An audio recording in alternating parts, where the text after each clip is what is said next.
What is it, do you think, that made the Golf GTI so special and has become such an icon over the years? Good question. I think the sports car of old always had to have two seats, a rag top and a long bonnet, and Volkswagen's biggest regret was not patenting the letters GTI. They suddenly put a hatchback practicality, family use car with sports car performance all in one package. Had to be an icon that everybody was going to copy.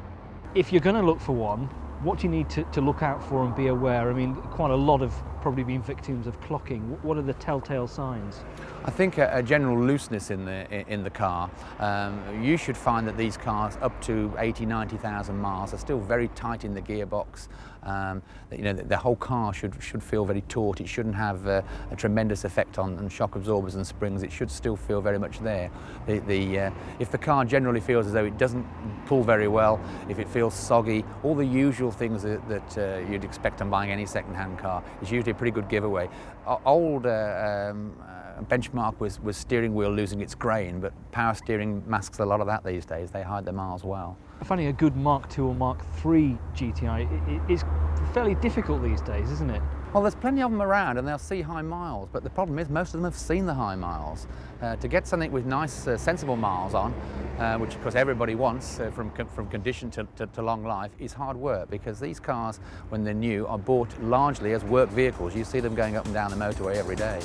So it's decision time if you're after a Golf GTI. Nice cars are getting more difficult to find now, but an 8-reg Mark II shouldn't cost any more than £3,000 in a private sale. We saw a J-reg 16-valve GTI for just over £3,000. Mark III Golfs move up a gear and you probably need to be looking to spend over £5,000 to get a really good one. We saw an N-reg 8-valve GTI on sale at £5,250. And the 2.8 VR6 with fantastic performance is going to set you back around £7,200 for an M-reg 64,000 mile example. Now on the Mark IIIs, they increased the entry-level engine from a 1.3 up to a 1.4. And although the 1.4 Golfs give you a good combination of fuel economy and value for money motoring, if you are looking to do a lot of long-distance driving, particularly motorway driving, and you are carrying loads as well, you may find the 1.4s a bit underpowered. A 1.6 would be a better option.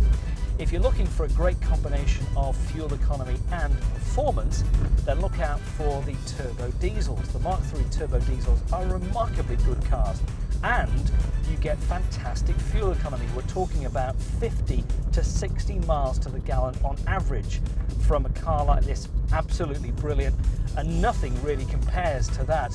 The main rivals for the Golf are something like a Peugeot 306, the Escort and the Vauxhall Astra, but I don't think that any of those cars come close to the driving experience of a Golf. Now this 2-litre GTI that I'm driving is a K-plated example. It's done just 32,000 miles. It's got full service history with it. It's had one lady owner. It's been remarkably well looked after. And these are the sort of examples of cars that you need to try and find if you're looking for a good GTI. £5,000 or so would buy you an example like this.